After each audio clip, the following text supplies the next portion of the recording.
Hello, I'm Rick Steiner with Steiner Event Group, the host of Luxe Life Discovered. My co-host is Shannon Richmond with the Panama City Beach Chamber of Commerce. Welcome, Shannon. Thank you. Thanks for having me back. Are you ready for another great podcast? Oh, I already know I'm going to love it. Oh, Yeah. good. Our guest today is Tess Mann, who is with Couture by Tess. And Tess, thank you for taking your time to be part of our podcast today. Well, thank you for inviting me. I am just thrilled, super excited, and I can't wait to hear what you have to ask me. Oh. Well, it's going to be fun. We had fun talking on the phone yesterday when I was driving down to Panama City Beach and had a great conversation. And then our just little glitches before we went, started recording. It just makes it more fun and kind of breaks the ice and gets us ready for what is ahead. So kind of give us a background, because you have been into fashion since you were a young girl. So tell us how that started. You were telling me that yesterday, and I thought it was very interesting. Gosh, it's such a long story. I once said to an individual that asked me, I said, this could take decades for me to talk about. I started off in fashion just as a young girl coming from a financially struggling family in the 60s. So a lot of what we did back then was we had a lot of hand-me-downs. So if there were, families that had a lot of daughters, their daughters outgrew the clothing, they would give them to us. And my mom and I would take them apart and we'd make them more fashionable and up to date and just take them apart. Back then I didn't know you couldn't mix stripes with polka dots, kind of, faux pas. But we just had so much fun, and we would go to the five and dime stores and buy material and make our own clothing because we really couldn't afford. Back then, everything was boutiques and, high-end shops. So you had to really be frugal about where you spent your money for clothing, especially, with children that outgrow them so quickly.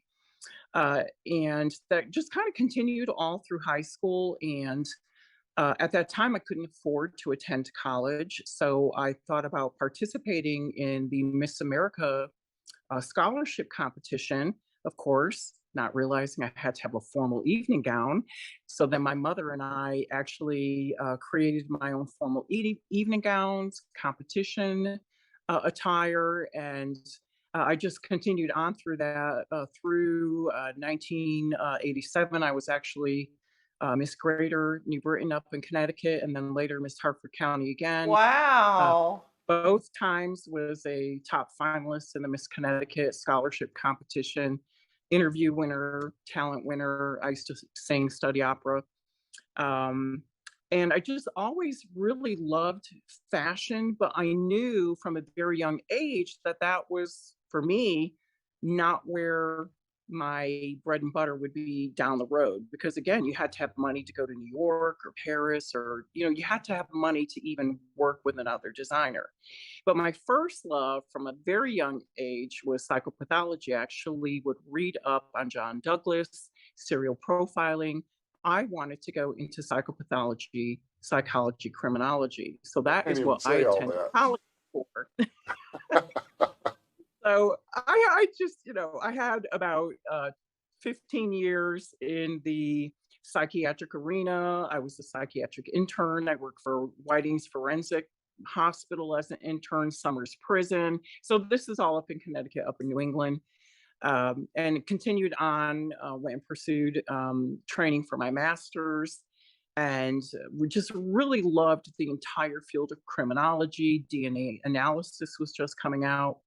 And in 1998, I finally reached my goal, which was I was recruited by the FBI in 1998. Wow. So, Yeah. Yes. So I was a federal officer with the FBI. I was a special agent with the FBI from, I finished Quantico and graduated in February of 2000. So I was actually on board in 2019, and I went in under the age wire. So I squeaked in under the age limitation at 37. And I retired in 2019. But knowing I was going to retire, I really wanted to do something where people would be happy to see me and I wouldn't be bringing a set of handcuffs. So I decided to go back into fashion. And I had to go through a long vetting process with the FBI because I started my own business out of my home. But the big thing is, when you're in government service and, you're serving the public, the whole thing is you cannot be at risk of not being on call. So they had to make sure that I was working out of my home. I didn't have a storefront. There's a vetting process you have to go through because I would have to drop everything I was doing if I was called to report to duty for an emergency or something, along that line. But I retired in 2019. But I started with my own fashion designs in 2013, knowing that I would have to have this started before I retired. And in 2018, I received my trademark from the US Patent and Trademark Office. So that trademark to me was really important because it showed that the work was my own. I wasn't duplicating anybody else's work. I wasn't copying other individuals' designs. So that was really kind of a coup for me to have received my trademark. And here I am today. Wow. Yesterday when we were talking, she said, in '98, I went to work for the FBI, and I spent 20 years there, and I'm like, how's that 20 years? That should be like a couple of years ago. Oh, It's yeah. amazing how Yeah. time flies by. But I don't know of anybody that can match a background like that. That's just Wow. interesting. And It there's was a it was certain, a rewarding career. Yeah. well, definitely.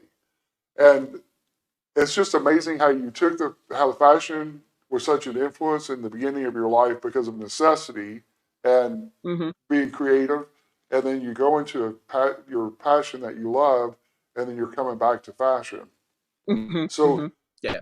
and I didn't know about the Miss America competition. That's impressive. Oh, So, yeah. that was long ago. Oh my gosh. Sometimes I look back and go, why did I ever do that? Because I was, and my problem for me is I always suffered with really bad stage fright.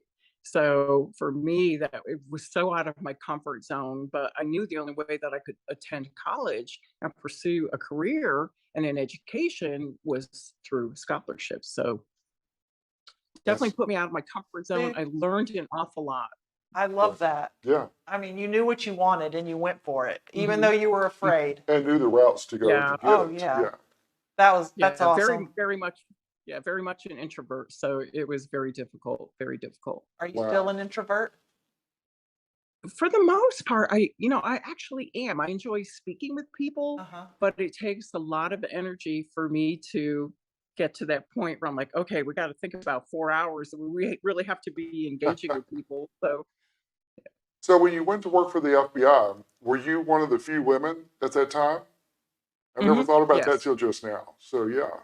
yes. In my class, we only had 4 women. All of them graduated, but we did have one that decided not to pursue. It was a little too probably challenging or aggressive for her. But we only had 3 women in my class that continued on in a career with the FBI, at least in my class in 2000. Did you update all their uniforms with some beautification?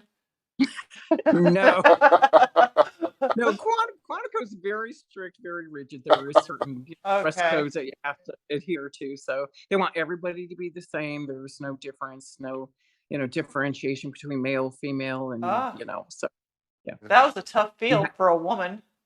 Mm-hmm. That's Yes, awesome. either you can do the job as an agent or you don't belong there. Or as an agent. Did you hear Right. that? Yes. Yes. I love that. So then you already start thinking about life after retirement, and Hmm. Couture by Tess evolved, right? Correct. Okay. And then tell us about your other line you have as well. And then about your lines, like, Yes. So the Couture by Tess collection, the Couture by Tess brand, is a high quality dress brand focusing on incredible structure of the dresses, fine materials, but not as expensive as a haute couture collection. So, phrase haute couture is your silks, your satins, your jacquards, using Swarovski crystals. So the haute couture is a finest fabric creation of Ooh, fashion, as well as, and a lot of people don't know the difference of, what is couture? I had What no clue. is haute Yeah. couture? Um, so the haute couture is, the finest collection of fabrics and creation of fashion and design, but also the ability to custom design, create, whether it be embroidery, the designs, working with a bride. It's a very extensive, long process, but having that unique piece that makes it either a one of a kind or a collection that few are able either to afford, which you hate to say, but you are using the finest quality fabrics, so either able to afford, or they may not appreciate the unique designs, because usually haute couture is a little to the left. So you're showing fashion creation. You may not necessarily be expecting a huge number of people to fall in love with your designs, but it's your expression of art. Right. Whereas, the couture is more for people to actually probably purchase in mass. Okay. So I'm assuming you're no longer working out of your home. No,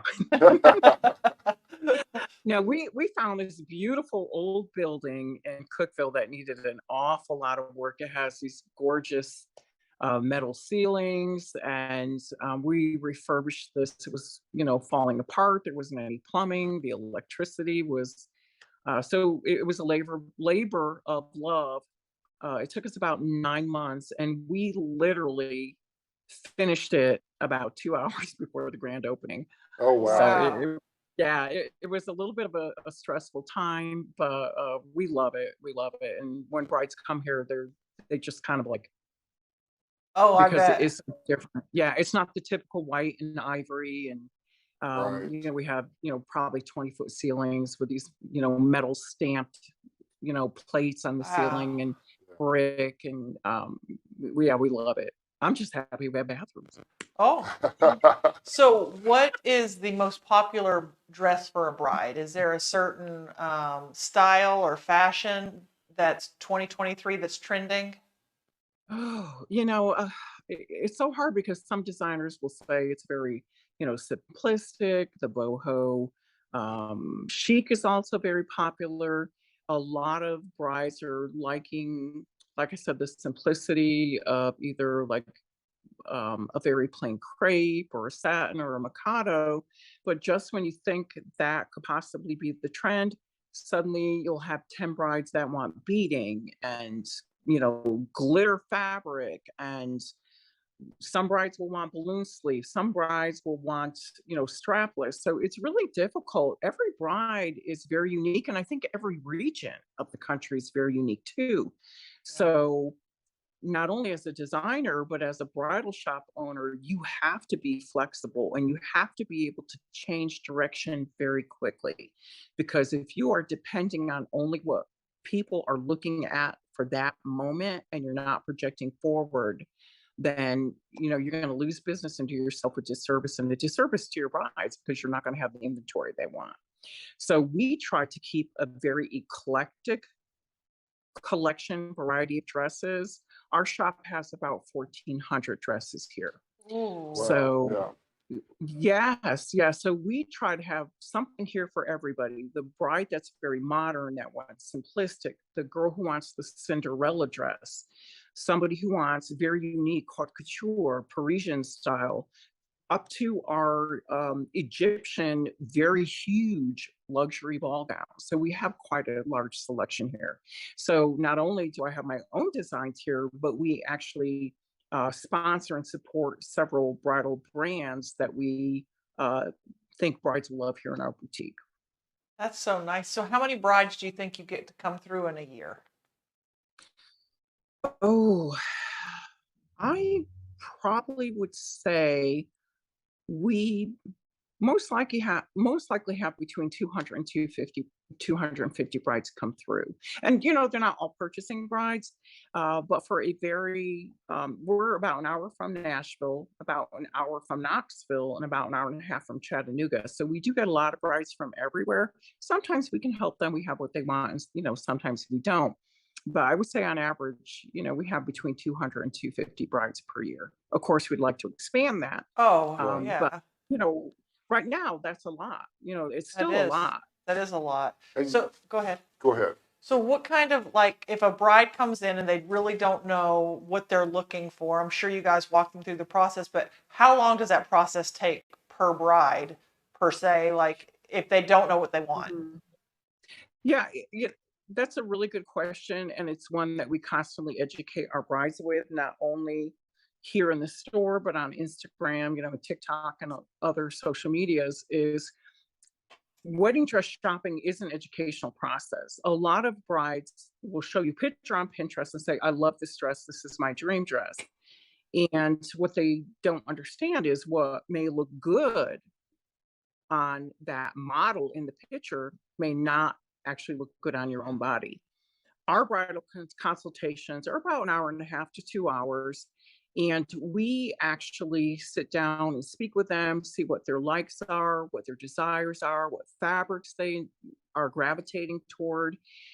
Do they have a theme for their wedding? Are they doing Game of Thrones, Bridgerton? Are they doing a 1950s style wedding? So we're really trying to figure out what are you seeing for yourself for the wedding? Now let's talk about fabrics. What fabrics do you enjoy? What have you gravitated towards when you've gone to formals? Are you a ball gown girl? Have you always gone to prom in a slim fitted, you know, column or mermaid style or trumpet style? So when they come to our consultation, we really want to get to know this bride's past behavior as well as what are they envisioning. So once we have an idea, we then will say, all right, so we are going to take a look at the different silhouettes. I know you really, really are thinking that you want a trumpet or a mermaid, but you've never tried on an A-line or a ball gown or a fit and flare. We're going to throw you a few wild cards. So we let them go out on the floor with us and pick dresses that they're gravitating towards. And then we will also say to them, in order to get the best bridal experience, we want you to trust us and try on a few dresses that we will bring to you. And, you know, if we were looking at percentages, you know, I want to say 8 out of 10 times the bride picks the wild card that we brought to them because they never would have imagined themselves in that dress. So we always tell the brides, you know, keep an open mind. You know, obviously, as we're going through the consultation, we're going to get your feedback, what you're liking, what you're not liking. Let's put a bathrobe on and go back out to the floor and pick more dresses. So we're giving them that opportunity. In addition to that, none of our bridal consultants work off a commission. So we encourage them to take pictures, go home, think on it. That's Wedding dress unusual. shopping is a business contract. It is a pragmatic, not an emotional purchase. You need to be absolutely sure that this is the wedding dress that you want for your wedding. Because once you go home, a lot of bridal shops will not offer a refund or exchange. So you need to make sure 100%. And we tell them, don't even look at your pictures tonight. Have, you know, go to bed, have a cup of coffee, look at your pictures later, clear your brain, just absorb the experience and then look at your pictures later. And that's definitely rare And because most bridal salons don't recommend that. They want that sale Mhm. before you leave. Yeah, they That's want that. So, You yeah. know, they're constantly saying to brides, is this your dress? Are you ready to say yes? Is this the one? Is this the one? pressure, And pressure, when pressure. and what brides don't realize, and again, this is me, you know, with my psychology background, when a bride cries because she finds her dress, usually it's because of stress. You know, it's not necessarily about that dress is the one. Just it's It's over. they're so stressed out with the whole shopping experience. And, you know, a lot of times it's emotional that, you know, maybe their dad passed away and they're thinking about their dad would have loved the dress or grandmom or someone else that's not present. But usually crying, we're going, are you okay?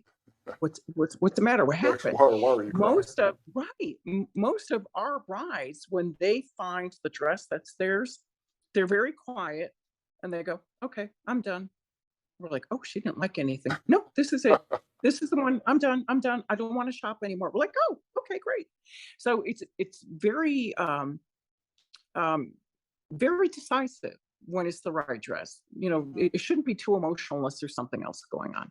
I was talking with a potential bride in Arkansas last night, planning their wedding for them, Hmm. and they had the venue they want. There's a date available in August, but she won't commit to that date because she hasn't looked for a dress yet. She says she's Hmm. short. It's going to require a lot of alterations, and she doesn't want to be stressed thinking I have to find a dress between now and August and have it altered and all of that. I know it's kind of hard. It depends on the bride and the style and all that. What's a typical turnaround? Say if they came in and found the dress in your shop, what alteration turnaround time? What could a bride Hmm. normally expect? Well, there's a few caveats to that. We are, and I hate to say it, brides are not aware or not as well educated as they should be with time frames.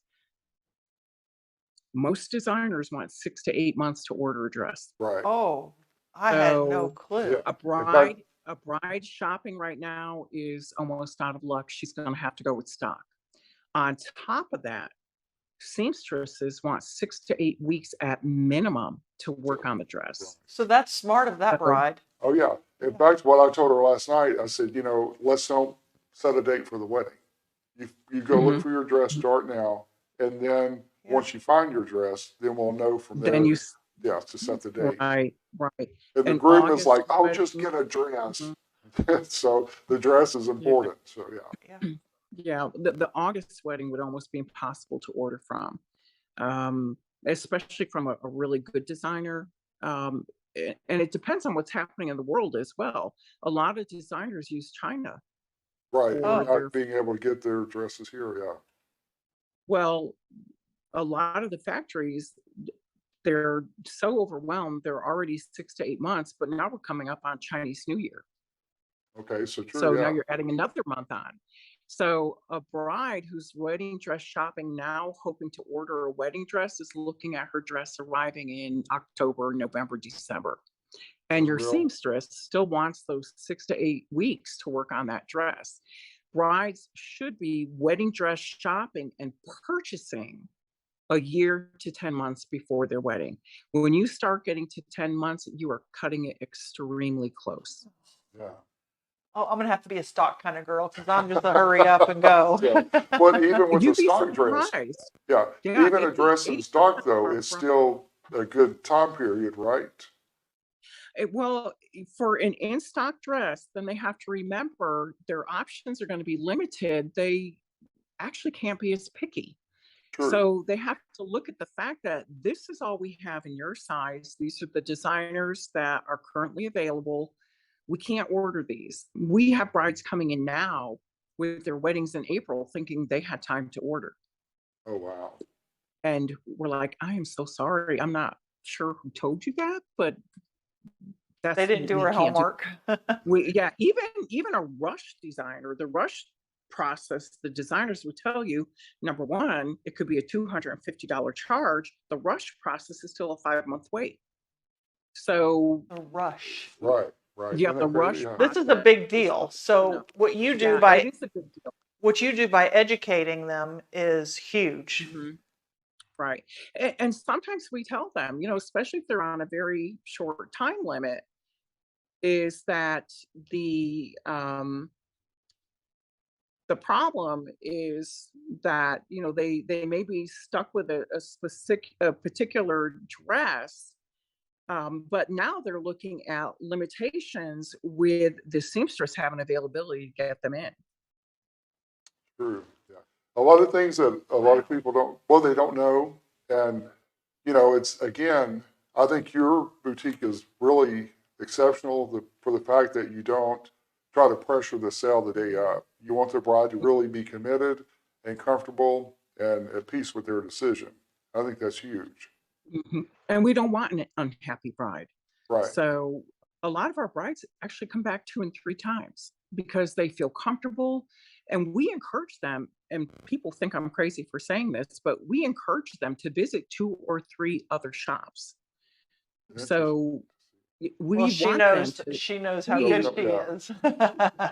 well, and not only that, but I mean, I love to help every bride, Yeah. but sometimes I can, sometimes they go elsewhere, but they'll call us and say, "Thank you so much. That was the best experience I ever had. I did purchase a dress elsewhere because either it happened to be something particular that was on sale, or it was just one of those things where they put it on and they were just like, I'm happy with the dress. I'm gonna go with this dress." But they call us and say, "I found my dress, but you were by far the most exceptional customer service experience we ever had." That's absolutely what I Yeah. was getting out of this conversation. Right. Mhm.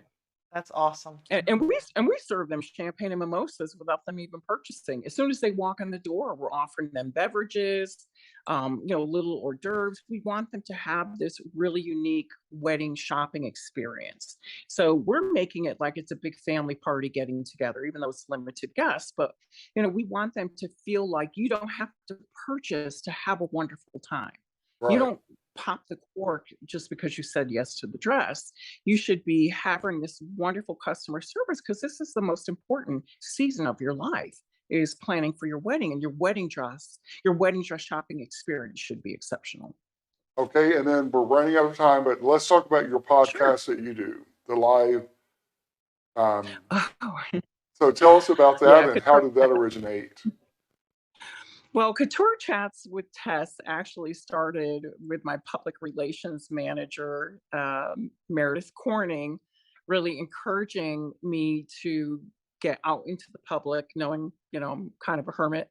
And she said, people want to really know who you are. They want to see the face behind, the brand and the label and the designs. And me, I was like, they don't care about me. They don't want to know about me. She was like, yes, they do. Yes, they do. So I was like, all right, twist my arm. So we started doing the Couture Chats with Tess, but I told her I really want to focus on interesting people out in our community, whether, Cookeville or Nashville, or even a unique personality, outside of Tennessee.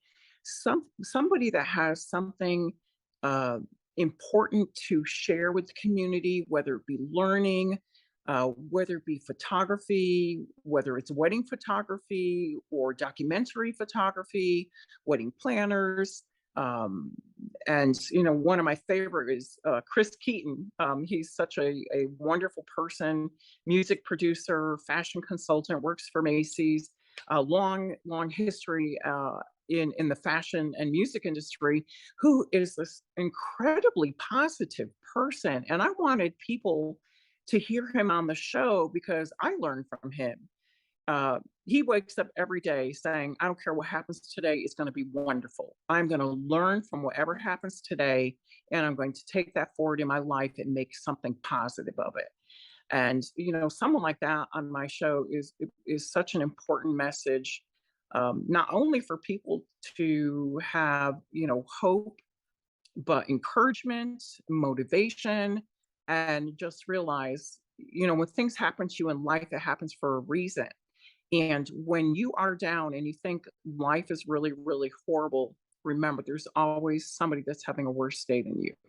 It's true. Yeah. So, being grateful for, what you do have. So, I love meeting people like that and having them on the show, and just being able to share their experience and what they bring to, life across YouTube on Couture Chats with Tess. Oh, Right. cool. Well, We got to go nice. check it out. And we'd like to thank Meredith for connecting us because Meredith Hmm. was on our show, gosh, Yes. several weeks ago. Hmm. My time frame is all Hmm. off now, but yeah, Meredith's a super person and she's opened up some doors Yeah. for us in Arkansas as well. So that we appreciate that. Well, Yes. Tess, we Yeah. appreciate you being with us. I know I want people to go to your website because you also have a great philanthropic heart and the building that's being remodeled. I want people to go to Mhm. your site and learn more Mhm. about that. So if you would give people your contact information, tell them how to contact you and Sure, sure. The website is obviously www.couturebytessbridal.com. as well as tessmann.couture.com. And if you need to spell it, it's TESSMANNHAUTECOUTURE. They can reach me by Tess at couturebytessbridal.com, as well as Tess at tessman.couture.com. And they can also reach me if they're interested in custom designing. The boutique is 931-559-4696. All right, well, great. Well, thank you so much. And Shannon, I'm in a little teaser here. Okay. We may see Tess and PCB at a bridal show sometime. Oh, I Mhm. hope Just- so. We'll see. Yes, Yeah. we are definitely looking at the February show. I'm so Oh! excited. It's a Yes. wonderful event. Yes. Well, yes. we're excited. So thank you so much for inviting me. Well, thank you so much. It's been great talking to you. I look forward to getting to know you more. And so I wish you the absolute best. Thank you, and we'll see you soon. All right. I'm Rick Steiner. That concludes another episode of Luxe Life Discovered. And we thank you for joining us, and we will see you soon.